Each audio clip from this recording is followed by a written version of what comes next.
Narito na ang pambansang pantanggal umay upang maghatid ang mga kwento sa buhay. Buong barangay kapitbahay, mga tropa at tambay, tawagin na pati na rin si nanay. Anong kwento mo?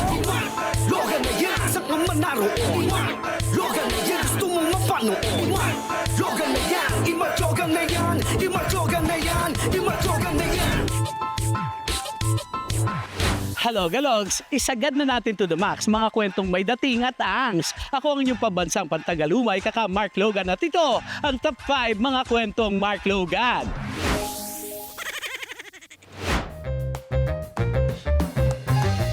Kundi na ako. Ate, pabili po. Kundi na ako. Ate, pabili po. Ate. Diyos ko! Aba na kabe? Kumakanta pa naman si ate. Kapag ganito ba naman ang nagtitinda? Bibili pa ba? O magre-relapse ka? Logalogs, meet Dessa. Gina G siyang kumanta. Nakilala namin siya sa Cavite sa isang bilihan ng kape. Hello, Galogs! Ako po si Dessa Escalona, ang biritista ng Silang Cavite. Bata pa lamang si Dessa, trip niya ng kumanta. Minana niya raw ito sa kanyang pamilya. Sa katunayan, sa isang paligsahan, sila'y naglaban-laban. So may one time nun, sumali sila ng singing contest, tapos hindi nila alam na sumali rin ako. Nalaman lang nila nung tinawag na yung pangalan ko, tapos kumanta ako doon. Kahit anong senaryo, sa pagkantay siya'y go na go habang nagluluto. Kahit saan dali, payain ang puso, di mapigil, para sa ating dalawa, sa huling pagkakataon, na hindi na para sa atin.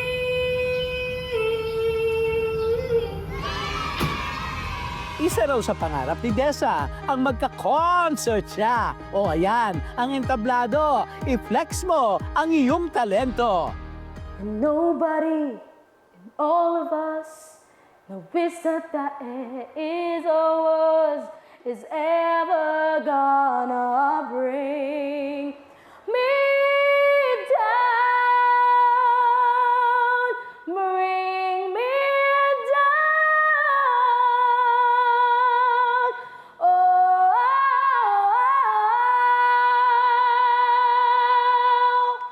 Ay, kaloka! Nakaka-broken na talaga! Tulad ng mga kanta, buhay niya'y di laging masaya, lalo't noong namayapa ang kanyang ina. Sa katunayan, ito ang inspirasyon ni Dessa. Kaya't sa bawat laban, maging sa buhay, di lang sa kantahan, abay, kanyang pinagbubutihan. Ang pangarap po ng isang Dessa ay makilala kung sino talaga ako, kung ano yung talento na meron ako. At saka isa po sa mga pinaka talagang pangarap ko, makagawa ko ng song. Tapos yung kapag pumupunta po ako sa ibang lugar, maririnig ko po siya na pinapakinggan nila, ganun. Ayun po yung pinaka pangarap ko talaga. Birit lang ng birit, Dessa. Balang araw, maaawit mo rin ang kanta na sa buhay mo'y magpapaiba.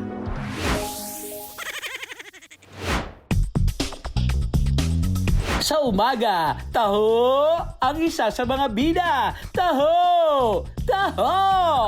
Iba ang karisma kapag ito na ang nasa kalsada. Mas lalo pa nga itong naging bongga dahil sa pakulo ni Super Taho na kakaiba.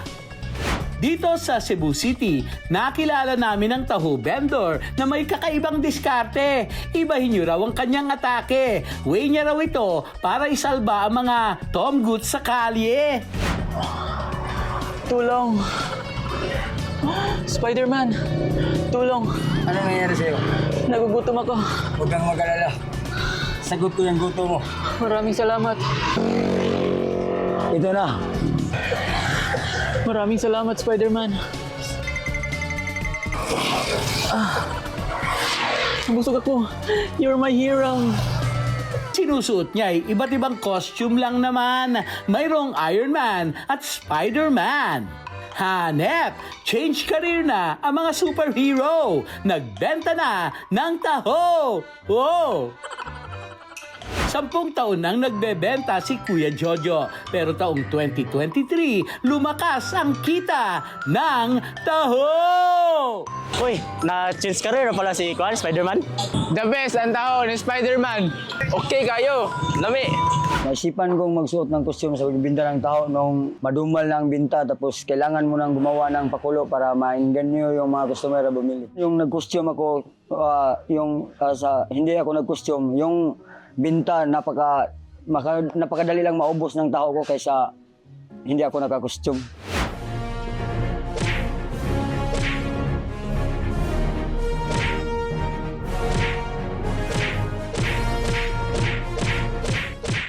Noong una ay tutol ang kanyang asawa, subalit ngayon todo support na.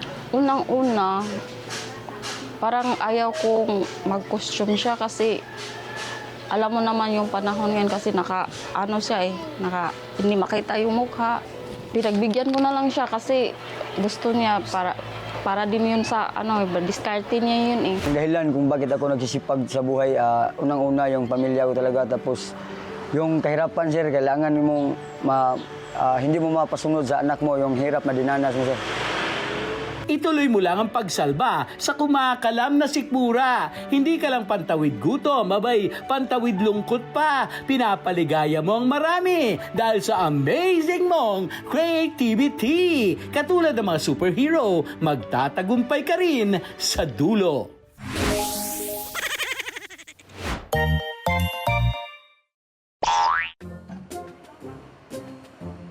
Dito sa Cyber Muscle Gym, mga ating tungo, ang Bakal Gym na ang mga tambay hindi brusko. Meet Yuhan, Danny at Alexa, mga batang bakal, ang postura. Si Alexa ang pinakabago sa kanilang tatlo. Dati na raw siyang nahilig dito, pero ngayon ay nagbabalik ensayo. Una, laro-laro lang. Tapos nung sinabi niya na, gusto kong magbuhat. Sabi ko, baka hindi mo kaya. Sabi ko, ganyan-ganyan. Sabi niya, hindi makaya ko. Sabi ko, sige, sabi ko gano'n. Kung gusto mo, go tayo. Si Danny naman ay half Pinoy at half Indian. Na-inspire daw siya kasi sa kanyang daddy na weightlifter. Kaya ngayon ang kanyang goal ay to also become a winner. Nakita namin yung potensyal ni Danny na habang nasa gym po kami, nagbubuhat na rin siya ng mga lights, weights. Okay naman. Siya, nag-enjoy naman siya. We are a bit lucky because we have a coach like a Coach Cirilo, Sar Muscle Gym. So they are very professional. I can see that they have a bright future here. Si Yuhan naman ang 3 talampakang bulinggit na ito. 2 taon nang nag-iensayo. Ngayon ay 6 years old. Pero wow, grabehan ang mga tropeyo. Pinakita lang po siya na nagbubuhat po na babae nun. Dumaan lang po kami nun. Tapos pag uwi po namin, nagulat po ako, ginagaya niya po yung babae. Tapos may hawak po siya nung walis po. Sabi ko, ate, saan mo nakita yung ganyan mo? Sabi niya, doon daw po sa babae, sa may tapat daw po ng bahay ng lola niya. Sabi ko, di mo ba alam, ganyan ako dati, nagbubuhat ako dati. Siya pala ang ina ni Yuhan na si Joan Masangkay, ang nakapagtala ng world record sa deadlifting noong 2016. Nung nakakuha pa naman po ako ng world record nun, tinuloy ko pa rin po yun. Hanggang po 2017, ayun na po lang, next stop na po ako nun. Na po, dahil po siguro sa pag-ibig. Ilang beses po rin kasi ako binawi ng magulang ko nun. Tapos hindi po ako nakinig. Buti na nga lang po na natanggap ulit ako nila mama eh. Ngayon po may katuwang po ako na nagsusuporta, lalo po si Papa at si Mama. Sa kanya po. Kasi yun po yung gusto niya talaga kahit anong sabihin ko po sa kanya. Gusto niya po yung ginagawa niya. Kaya nga po sabi ko sa kanila, hindi po kasi ako nakinig kay Mama nun. Kaya po sana siya, hanggat nandito po kami, buhay po yung lolo't lola niya, nakinig po siya, wag po siyang tutulad sa akin. Ngayon ay patuloy ang ensayo ng 3 para sa kanilang paparating na laban. Actually, pwede nang mag-start ang mga bata ng 4 years old. Pag meron silang PR o tinatawag na yung personal record nila dito sa gym, tuwang-tuwa na yan. Lalapit yan at yayakapin ako. Sa akin lang yun na napakalaking bagay na bilang coach. Na makita ko sila na masaya sila sa ginagawa nila. Masaya po. tas tas napaproud po sa sarili ko kasi nabuhat ko. If you finish the one month, then we at heavy. It was heavy. She said, no, then drop it. But if it's light, we can do. Then put down. Masaya po ako pag nagpupuwat po ako. Ma-wait ka lang. Buburahin ko yung record niya. Malayo pa ang kanilang tatahakin, di mabilang na kilo pa ang bubuhatin. Pero sa suporta at gabay ng kanilang pamilya ay siguradong tagumpay ang sa kanila'y nakatadhana.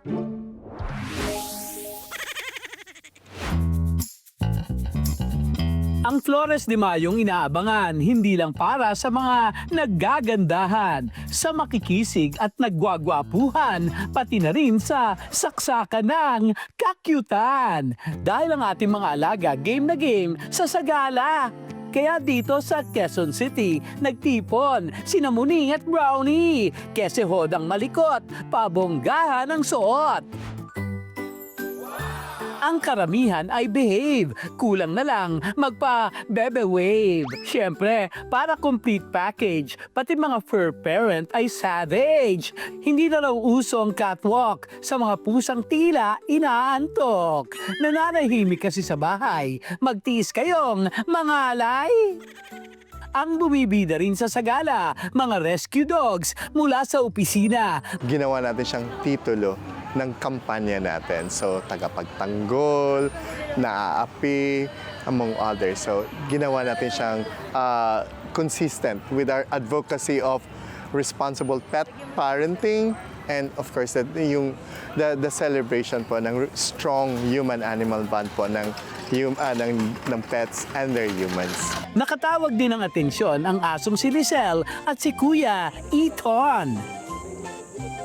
Nag-undergo siya ng dalawang major operations. Una, to remove her 2 eyes kasi nga grabe yung malala eh. Ang theory doon, either nasagasaan or nabundol ng malakas or merong humampas ng malakas. That's why, so December 23, in-award siya sa akin. So, nag-home for Christmas na siya. At yun yung first Christmas niya na buo na yung family niya. Kahit tuluyang nagdilim, ang runway ay nagniningning. Rampang-rampa mga may 4 na paa, fashion at attitude para sa criteria. Meron ding bigayan ng award sa fur babies ay pang-treat at reward. Next year, aabangan natin to. I'm sure it's another pasabog ng mga kontesera natin. Ang mga pinakabongga sa gabing ito, si Lisel na tila mayroon ng trono. Kasi sinamantala ko ang daming audience para ma-open yung mata nila, taka yung puso nila to have more compassion towards aspins or puspins, go to the animal shelters. There's so many of them who need compassion and adoption. Ituring natin silang kapareho din ng mga nabibili natin ng mga imported dogs. Kasi sa totoo lang, bawat dogs and cats naman, pare-pareho lang ng katangian. Kahit sa ilang sagala mo pa sila isalang, mga hayop ay hindi for the show lang. Ano man ang breed, puspin o aspin, gaganda sila sa ating paningin. Kung respeto sa buhay ay ibibigay natin. B-U-T-T-E-R-F-L-Y Butterfly. Woohoo! Logalogs, alamin natin ang kanyang kwentong palipad-lipad. Gamit lang ay gunting at papel. Alamin natin ang kwento niyang pagsusumikap.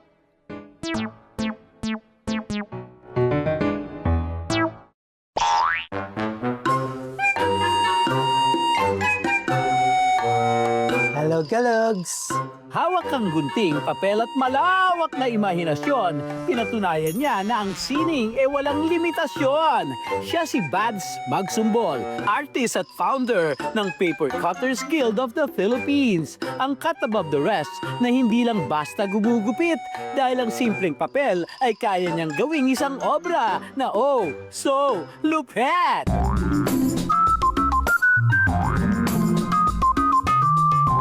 Wow! I love it! Hello, Galogs! Makikilala natin ngayon ang founder ng Papercut Philippines, Sir Bads Magsumbol. Paano ba nagsimula ang hilig mo sa sining at sa arts? Ako lagi kong ina-attribute yung pag-discover sa akin ng nanay ko. Kasi nung maliit pa ako, napansin nila na mahilig ako magguhit. Kaso, ginuguhitan ko na yung mga pader namin, mga sopa. Sabi nung nanay ko, nako, baka artist to. So, sinuportahan naman ako. Hanggang napunta na sa college, ang pangarap ko, architecture. Pero alam mo, nung nandun ako sa fine arts, ang nangyari na in love ako sa fine arts. At sa kabuong puso na ako naging artist. Yun na. Dito sa QC ang kanyang studio, ang International Level Creations. Aba dito nang yayari sa kanyang munting kubo. Alam mo bang ang galing sa paper cutting ay aksidente niya lang na-discover? Meron kasing time na nagtuturo ako ng art. Workshop yan para sa mga bata. Hanggang ni-request sa akin na pag-aralan yung paper cut at ituro. Founding anniversary ng school. Accidentally na-feature yan sa TV. Tapos hanggang napansin nila yung isang building ng LM, puno ng mga butterflies, mga paper cuts. Pinitikan nila. Inere sa gabi. So, mas maraming nakapansin. At ngayon ay subukan naman natin ang ating artsy power. Together with Sir Bads, papel at gunting ay Let's G sa paper cutting. Ang una po natin gagawin ay ang butterfly. Ito po ang pinakaunang lesson lagi. Meron tayong papel, fold natin. Tapos magkakat tayo. Flip ang papel, tapos cut ulit. Gupet, gupet, apoy, andupet. Meanwhile, ito na po yung part na sasabihin ng mga bata. Ayan. Wala na napuntahan yung akin. So, ayan na. May lipad-lipad. Paro-parong bukid. Pero hindi ko alam Ito yung butterfly na mapanga. Yan? Oo, mapanga siya. Kita mo. Pwede. Sabi mo yan Di ba kaibang species? Pero may sungay siya. Nakita mo naman, may sungay. Pwede. Ayan tabaliktarin mo lang. Ano raw?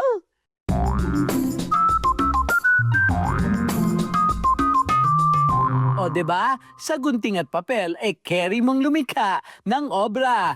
Ngayon ay umiikot sa buong mundo si Sir Bads para magturo, lalo na sa mga batang ang nais sa sining matuto. Di man sadya ni Sir Bads ang pagtuklas ng sining, nakakatuwa ang pag-share ng kanyang galing sa matandaman o chikiting dahil kaya mong lumikha ng anything. Pagtibayin ang galing at simula ng misyon na ibida sa universe ang makulay mong imahinasyon. Hanggang sa susunod na kwentuhan, samahan ang inyong pambansang Pantanggalumay. Sabay-sabay nating basagin ang lumbay, pag-ani ng trip ng buhay. Ako ang inyong si Kaka Mark Logan po at ito ang Top 5 Kwento. Kwento mo, i-mark, Logan na yan. Saan ka man naroon, i-mark, Logan na yan. Gusto mo mapanood, i-mark, Logan na yan. I-mark, Logan na yan. I-mark, Logan na yan. I-mark, Logan